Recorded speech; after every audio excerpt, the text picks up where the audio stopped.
नमस्कार दोस्तों। भारत सरकार ने एक नया बिल पास किया है लोकसभा में रिसेंटली 20 अगस्त को, जिस बिल का नाम है the promotion and regulation of online gaming bill 2025 इस बिल के तहत जो रियल मनी बेस्ड एप्स हैं जहां पे गेमिंग होती है इस टाइप की, जैसे हो आपका माई इलेवन सर्कल हो गया, ड्रीम इलेवन हो गया, पोकरबाजी हो गया, इन सारी ऐप पे प्रतिबंध लगाने के लिए बिल आया है। इस बिल में क्या कुछ खास बातें हैं उसके बारे में बात करेंगे, ठीक है। तो बात करते हैं। देखो, जो ये बिल है ना, ये लोकसभा में इंट्रोड्यूस किया गया 20 अगस्त 2025 को। और इस बिल का जो एक सोल टारगेट, जो मेन टारगेट है, वो तो क्या है? इसका टारगेट है कि जो बैन लगेगा आपका ऑनलाइन गेम्स पे, जहां पे ऑनलाइन गेम्स खेले जाते हैं और real money, played with money, real money involve होती है वहां पे। आपके खाते से, आपके अकाउंट से सीधा पैसे कटते हैं। आप क्रिकेट से रिलेटेड बहुत सारी ऐप में देखते होंगे कि आपके खाते से सीधे 50 रुपए, 100 रुपए कटेंगे। फिर अगर आप जीतते हैं तो आपके खाते में आएंगे। तो रियल मनी इन्वॉल्व हो रही है भाई वहां पे, आपके खाते से, अकाउंट से, बैंक से सीधा पैसे कट रहे हैं। तो रियल मनी इन्वॉल्व हो रही है ना जहाँ पे ऑनलाइन गेम्स में, उस पे ब्लैंकेट बैन लगाने जा रही है सरकार अब। मतलब पूरा कंप्लीट प्रतिबंध लगेगा, कंप्लीट रोकथाम होगी उस पे। उसके लिए ये बिल है, खास बात ये है इस बिल की।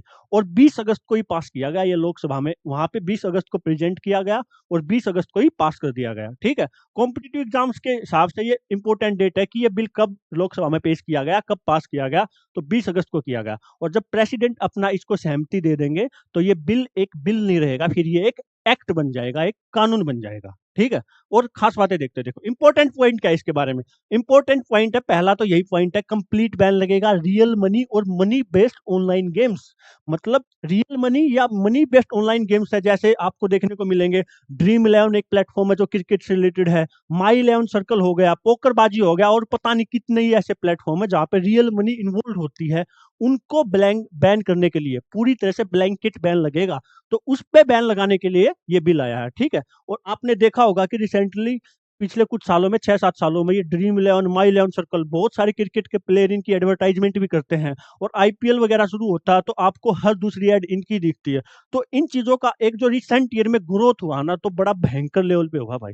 तो इस चीज को मद्देनजर रखते हुए बहुत सारे कारण है इसको बिल को लाने के, उनको हम समझेंगे, देखते हैं अभी, ठीक है। और क्रिकेट रिलेटेड एप्स है जो हमारी, जो क्रिकेट से रिलेटेड ऐप है, ये भी क्रिकेट से रिलेटेड है, ये भी क्रिकेट से रिलेटेड है। तो इन एप्स पे सबसे ज्यादा फर्क पड़ेगा, क्योंकि सबसे ज्यादा ऑनलाइन गेमिंग का बहाना लेके यहाँ पे लोग अपने पैसे लगाते हैं। और पैसे लगाने के बाद बहुत सारी प्रॉब्लम भी होती है, कई लोगों की किस्मत खुल जाती है एक आधी बार, तो उसके बहाने लोग उस भेड़चाल में, इस गेम से उलझे रहते हैं। तो इसी से रिलेटेड है ये। और एक और खास बात बता देता हूँ मैं आपको, जो ये बैन लगेगा ना, आपका बैन लगेगा, ये बैन ऐसा नहीं है कि जो प्लेटफॉर्म है, जो ऐप है, उसी पे लगेगा, नहीं। उसको जो प्रमोट करने वाले प्रमोटर्स हैं उन पे भी लगेगा भाई। जो प्रमोटर्स है ना, उन पे भी लगेगा। प्रमोटर्स मतलब कोई भी जो प्रमोशन कर रहा है उसका, क्रिकेट के प्लेयर हैं या कोई सेलिब्रिटी है, वो भी प्रमोट नहीं कर सकते अब, एडवर्टाइजमेंट नहीं कर सकते। और उसी के साथ साथ एडवर्टाइजर्स, एडवर्टाइजर्स का मतलब क्या है? एडवर्टाइजर्स का मतलब क्या है भाई? एडवर्टाइजर मतलब जो एडवर्टाइजमेंट करने वाले प्लेटफॉर्म है, या कोई चैनल है, मीडिया चैनल है, कोई भी है, तो वो इसको एडवर्टाइज नहीं कर सकते। उस पे भी बैन है। ऐसा नहीं कि खेलने पे बैन है, जो प्रमोट कर रहे हैं उन पे भी बैन है, जो एडवर्टाइजमेंट दे रहे हैं उनकी, उन पे भी बैन है। या कोई ऐसा प्लेटफॉर्म ही बना रहा है, जैसे ये प्लेटफॉर्म का ही नाम तो है ड्रीम इलेवन या माई इलेवन सर्कल या पोकरबाजी। देखा होगा पोकरबाजी, साइड कपूर वाला ऐड, ये वही वाला पोकरबाजी है। तो उसका जो प्रमोशन कर रहा है वो, या एडवर्टाइजमेंट कर रहा है, उन सब पे भी अभी कंप्लीटली बैन लगेगा। और इसके ऊपर उन्होंने कुछ सारे प्रोविजन बनाए हैं। वो प्रोविजन क्या है जो काफी न्यूज में है? प्रोविजन ये है कि अगर वायलेशन किया जाएगा, जो इस एक्ट के प्रोविजन है, अगर उनका वायलेशन किया जाएगा तो उस केस में क्या होगा? इम्प्रिजनमेंट हो सकता है, आपको जेल हो सकती है 3 साल तक की, up to 3 years.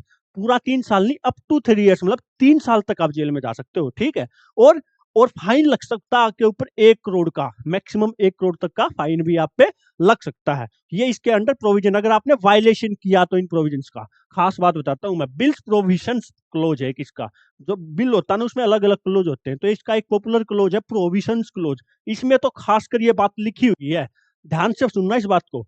No person sell offer, aid, abet, induce, or otherwise indulge or engage in the offering of online money game and online money gaming service। मतलब क्या है कि कोई भी व्यक्ति जो ऑनलाइन मनी गेमिंग सर्विस है या ऑनलाइन मनी गेम है जहां पे रियल मनी इन्वॉल्व है, उसमें कोई भी व्यक्ति, ना तो उसको कोई ऑफर देना है, ना उसमें कोई मदद करनी है, एड करना है, अबेट करना है, कोई गलत काम हो रहा है उसमें अपना साथ देना, उसका हिस्सा बनना, उसका मतलब होता है अबेट करना। ना आपको उसका हिस्सा बनना है, ना इंड्यूस करना है, ना अपने छोटे बड़े किसी को भी उकसाना है उस चीज के लिए, इंड्यूस करना उसको कि आप ये खेलो जाके, या इंडल्ज होना किसी भी तरीके से इंगेज होना, ये नहीं करना है। अगर करोगे तो आपके ऊपर 3 साल तक की सजा हो सकती है भाई, या 1 करोड़ तक का जुर्माना लग सकता है। ये बात ध्यान रखना, जो खेलने वाले हैं ना वो भी सावधान हो जाओ, ये बात ध्यान रखनी है आपको। कहीं ऐसे ही मौज मस्ती में ऐप चलाओ और खेलने लग जाओ, नहीं, ध्यान रखना आपको। और एक और बात बोली गई है जो बैंक के लिए बोली गई है, स्पेशली बोला गया है, it further bans banks and financial institutions from processing transactions for such platforms. जो ऐसे प्लेटफॉर्म्स हैं जैसे PokerBaazi, My Eleven Circle, Dream Eleven, जो ऐसे प्लेटफॉर्म है उनसे रिलेटेड जो ट्रांजैक्शन है, जब आप वहां पे अपना अकाउंट बनाते हो तो अपना अकाउंट नंबर देते होगे ना, पैन नंबर देते होगे ना, तो बैंक को स्पेशली बोला गया है कि इस टाइप की ट्रांजैक्शन आपको भी नहीं करनी है। बैंक को, जो हमारे गवर्नमेंट बैंक है, प्राइवेट बैंक है, उनको इंस्ट्रक्शन दी गई है, या फाइनेंशियल इंस्टीट्यूशंस हैं, जो फाइनेंशियल इंस्टीट्यूशंस है जो बैंक के अलावा है, जो आपको फाइनेंशियल हेल्प करते हैं, वो भी यहाँ पे ऐसी ट्रांजैक्शन अब नहीं करेंगे। ये साफ साफ मना कर दिया गया है, ये बात ध्यान रखना। और एक और बात बताता हूँ, जो वायलेशन है ना, अगर किसी ने एक बार वायलेशन किया, 2 बार किया, 3 बार किया, बार बार ही वायलेशन किया जा रहा है, उस केस में क्या किया जाएगा, उस प्लेटफॉर्म को परमानेंटली शट कर दिया जाएगा, बंद कर दिया जाएगा, ब्लॉक कर दिया जाएगा। तो ये भी इसका एक प्रोविजन है। आगे एक और बात बताता हूँ, इसका एक और क्लोज है, ऑफेंसीज एंड पेनल्टीज क्लोज। ये वही क्लोज है जिसके बारे में मैंने अभी बताया है। इसके तहत बोला गया है कि सर्विस प्रोवाइडर कौन है यहाँ पे, ड्रीम इलेवन है, माई इलेवन सर्कल, पोकरबाजी है, यही सारे तो सर्विस प्रोवाइडर ना आपको। तो सर्विस प्रोवाइडर्स के लिए बात बोली गई है कि service providers found offering real money games could face up to 3 years imprisonment और फाइन अप टू ₹1 करोड़। जो यही बात मैंने आपको बताई, जो सर्विस प्रोवाइडर है उनको 3 साल तक की जेल या 1 करोड़ तक का जुर्माना लग सकता है। और कुछ खास बात बताता हूँ इसके बारे में आपको। बात यह है कि इस बिल को लाने के रीजन भी तो रहे होंगे कुछ है, क्यों लेके आई सरकार इस बिल को, कुछ बिल के पीछे का एक मकसद तो होता अपना। तो इसका मकसद क्या है ये मैं बताता हूँ आपको। देखो, सबसे पहला मकसद है गैम्बलिंग। हमारे देश में गैम्बलिंग कुछ ज्यादा ही बढ़ गई थी अभी, ऑनलाइन गेमिंग के नाम पे। ऑनलाइन बोला जाता था कि ये तो this is a game of skill बोलते थे, लेकिन वहां पे क्या था, this is a game of gambling. वहां पे ऑनलाइन गेमिंग की बजाय क्या चल रही है, ऑनलाइन गैम्बलिंग चल रही है। तो उस ऑनलाइन गैम्बलिंग जो पर्दे के पीछे चल रही है, गेम ऑफ स्किल बोल के, उसको रोकने के लिए, गैम्बलिंग को रोकने के लिए सरकार ये बिल लेके आई। ये बिल लेके आना इसलिए जरूरी पड़ा सरकार को, हमारी सोसाइटी में ऐसे केस बहुत ज्यादा बढ़ते जा रहे हैं। गेम ऑफ स्किल्स बोल के आपको गैम्बलिंग कर रहे हैं, और इसलिए कुछ लोग बोल भी रहे हैं, it is a ban on online gambling, it is not a ban on online gaming. मतलब ये ऑनलाइन गैम्बलिंग पे बैन किया सरकार ने, ना कि ऑनलाइन गेमिंग पे। और बहुत सारे लोग इस कदम की सराहना भी कर रहे हैं। देखते हैं पूरा एक्ट किस तरीके से आप लागू होता है और किस तरीके से चीजें चलती हैं, तब और अच्छे से क्लियर होगा। लेकिन अभी के लिए ये बात है। और एडिक्शन, एडिक्शन के बारे में भी बात हुई है, स्पेशली इन यूथ। मतलब क्या है, ऑनलाइन जब से ये ड्रीम इलेवन वगैरह का एडिक्शन आपने देखा होगा बच्चों में, लग जाते हैं भाई। मैच शुरू हुआ तुरंत उनको 4-4, 5-5, 10-10 टीमें, मैंने तो लोगों को 25-40-50 टीमें बनाते हुए देखा है।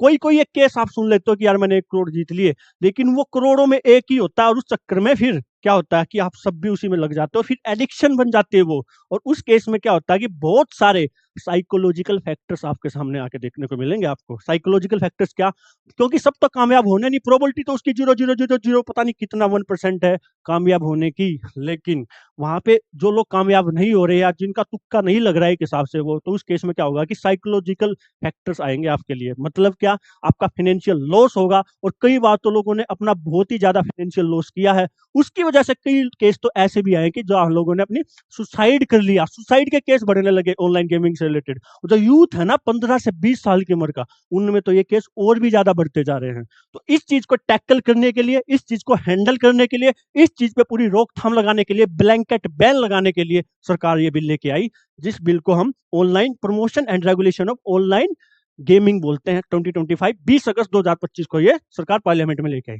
तो ये बात, साइकोलॉजिकल प्रॉब्लम्स मैंने आपको बताया, तो फाइनेंशियल लॉस होंगे, डेथ के केस आ रहे हैं, सुसाइड के केस आ रहे हैं, उससे रिलेटेड। और उसकी वजह से हमारी सोसाइटी में बहुत सारी ये कुरीतियां फैल रही हैं। तो ये कारण है इसके मेनली। सरकार ने खुद बोला भी है, government says it is a ban on online gaming where real money is involved. सरकार ने खुद बोला भी है कि भाई उसी ऑनलाइन गेमिंग पे ये बैन है, पूरी ऑनलाइन गेमिंग पे बैन नहीं है ये, बस वहीं पे बैन किया गया जहां पे रियल मनी इन्वॉल्व है। आपके खाते से पैसे कटते हैं, आपके खाते में पैसे आते हैं, सीधा पैसा कटता है, सीधा पैसा आता है, वहां बैन लगा है ये। वहां पे बैन नहीं लगा है, other online gaming platforms will be regulated. उसके अलावा जो दूसरे ऑनलाइन गेमिंग प्लेटफॉर्म्स हैं उनको रेगुलेट किया जाएगा, और सरकार ने बोला है कि उनको प्रमोट भी किया जाएगा। और ई स्पोर्ट्स को, ये बड़ी इंपॉर्टेंट टर्म है, ई स्पोर्ट्स को अभी इंकरेज किया जाएगा। ई स्पोर्ट्स इंपॉर्टेंट है, कॉम्पिटेटिव एग्जाम के हिसाब से तो बहुत ज्यादा इंपॉर्टेंट है। कैसे है मैं बताता हूँ आपको। ई स्पोर्ट्स के बारे में आपको बताता हूँ, उससे पहले मैं एक चीज बता देता हूँ आपको। जो ऑनलाइन गेमिंग इंडस्ट्री है, अब बहुत सारे इनके मालिक हैं भाई, बड़े बड़े करोड़पति लोग। तो ऑनलाइन गेमिंग इंडस्ट्री का जो हिस्सा है ये लोग, तो इन लोगों का बोलना है कि भाई ऑनलाइन गेमिंग इंडस्ट्री है ना, तो इनका कहना है कि अगर ये सारा एक सीरियस स्टेप हम पे लिया जाएगा, इतने बड़े लेवल पे प्रोहिबिशन किया जाएगा, तो उनका बोलना है कि सरकार को ही बोलना है कि आपका तो 17 से 18 हजार करोड़ का रिवेन्यू लॉस हो जाएगा। सरकार को वो ये चीज बोल रहे हैं कि आप मत कीजिए, आपका खुद का लॉस हो रहा है। समझ रहे हो ना? तो ये बात उनका कहना है कि मत करो। वो तो क्यों बोलेंगे भाई कि इस बिल को लेके आओ, वो तो बोलेंगे ही कि हमारा तो पैसा बन रहा है ना, तो बोलेंगे कि, और सरकार को भी बोलेंगे कि आपका पैसे का लॉस हो रहा, तो वो तो वही चाहेंगे कि ऐसा बिल ना आए। तो 17 से 18 हजार करोड़ का लॉस ये लोग बोल रहे हैं ऑनलाइन गेमिंग इंडस्ट्री वाले कि हो सकता है सरकार को, तो इस बिल को ना लेके आए। ये इनका कंसर्न है। इनका एक और कंसर्न है कि many people can involve in illegal platforms और अनरेगुलेटेड एप्स। उनका ये भी कहना है कि ये जो ऐप है ना, ये रेगुलेटेड तो है, एटलीस्ट लीगल तो है, लेकिन अगर ये बैन हो गई, ब्लैंकेट बैन, कंप्लीट बैन हो गया, तो उस केस में क्या होगा? उस केस में ये होगा कि बहुत सारे लोग जिनको आदत पड़ी हो इस चीज की या जिनको खेलना है, वो क्या करेंगे? इलीगल प्लेटफॉर्म पे जाके खेलेंगे, या फिर क्या करेंगे? अनरेगुलेटेड एप्स, जो ऐप अनरेगुलेटेड है वहां पे जाके खेलेंगे। तो उस केस में क्या होगा कि इलीगल जो तरीके हैं इन चीजों को करने के, वो बढ़ जाएंगे। इस बात में कहीं ना कहीं इस पॉइंट में दम लग भी रहा है। तो सरकार को ये जो बिल है ना लेके आई है, ये एक्ट बनेगा, उसके बाद इसको इन्फोर्स करने पे ज्यादा ध्यान देना चाहिए। ये बिल अच्छी तरीके से लागू हो और उसको लोग फॉलो करें, उस पर ध्यान देना चाहिए। अदरवाइज फिर ये इलीगल प्लेटफॉर्म्स को भी बढ़ावा मिल सकता है। और क्या कुछ लोगों ने तो क्या किया, ऑल इंडिया गेमिंग फेडरेशन है, उन्होंने तो क्या किया, उन्होंने तो होम मिनिस्टर को अपील किया कि आप इंटरवीन कीजिए, आप अपना इंटरवेंशन कीजिए इस मैटर में और इस बिल को रोकिए। और उन्होंने बोला है कि प्रोग्रेसिव रेगुलेशन कीजिए। प्रोग्रेसिव रेगुलेशन का मतलब क्या है? प्रोग्रेसिव रेगुलेशन कीजिए, उन्होंने ये बोला भाई। उन्होंने बोला है कि कंप्लीटली ब्लैंकेट बैन मत लगाओ। मतलब ब्लैंकेट बैन मतलब वो ये बोलना चाहते हैं कि ये मत करो, प्रोग्रेसिव रेगुलेशन कीजिए। मतलब क्या है कि स्टेप बाय स्टेप है, एक स्टेप के बाद दूसरा स्टेप, फिर तीसरा स्टेप, मतलब धीरे धीरे इन चीजों को रेगुलेट कीजिए। आप पूरी तरह से एकदम फिनिश मत कीजिए हमको इस मार्केट से, उनका ये कहना है ऑल इंडिया गेमिंग फेडरेशन का। ठीक है। और कुछ आंकड़े बताऊं मैं आपको, तो आंकड़ों के हिसाब से देखा जाए तो $3.5 बिलियन की आज के टाइम पे लगभग ये ऑनलाइन गेमिंग की इंडस्ट्री है करंटली। और एक एस्टिमेट के हिसाब से तो ये बोला जा रहा है कि 2029 तक, अभी 2025 है, 2029 तक यही इंडस्ट्री ना, तो $3.5 बिलियन की है, ये लगभग 9 to 10 बिलियन की हो जाएगी भाई। इतनी बड़ी इंडस्ट्री बन जाएगी, समझ रहे हो ना, अगले 5 साल में। तो आपको मैं यही तो बता रहा था कि रिसेंट 5-6 साल में बड़े भयंकर लेवल पे ग्रोथ हुई है इस मार्केट की। और अभी आप देख रहे हो कि 2025 में $3.5 बिलियन है, कितना है? अरबों खरबों का पैसा है। उसके बाद 2029 में यही लगभग 3 गुना होने जा रहा है, 2.5 से 3 गुना, $9 से 10 बिलियन हो जा रहा है अगले 4-5 साल में ही। इतना भयंकर लेवल पे ग्रोथ हो रही है इस चीज की। तो इसी को ध्यान में रखते हुए बहुत सारे गलत, ये गैम्बलिंग के या फिर साइकोलॉजिकल इश्यू बता सकते हो, सुसाइड के केस, फाइनेंशियल लॉस के केस, बहुत सारे फ्रॉड धंधे चल रहे हैं। तो इसी के बढ़ते हुए ये चीज, जब मार्केट बढ़ रही है तो फ्रॉड धंधे भी पैरेलल बढ़ रहे हैं। तो उसी को देखते हुए सरकार ये बिल लेके आई है। आगे बताता हूँ आपको मैं। ई स्पोर्ट्स की बात कर रहा था ना मैं। हाँ, सरकार ने स्पेशली बोला इस बिल में कि ई स्पोर्ट्स है ना, जो ई स्पोर्ट्स, उनको हम बढ़ावा देंगे, उनको हम पुश करेंगे, प्रमोट करेंगे। तो ई स्पोर्ट्स क्या होते हैं? पहले तो मैं आपको बता देता हूँ कि 2027 ओलंपिक्स जो हमारे होने हैं ना, वहां पे ई स्पोर्ट्स को इंक्लूड किया गया, वहां पे इनका डेब्यू होगा। तो ये भी एक इंपॉर्टेंट पॉइंट है। ओलंपिक्स के हिसाब से देखा जाए तो ई स्पोर्ट्स का डेब्यू होना 2027 ओलंपिक्स जो, ठीक है ना, जो कहाँ पे होंगे आपको कमेंट सेक्शन में मेरे को बताना है।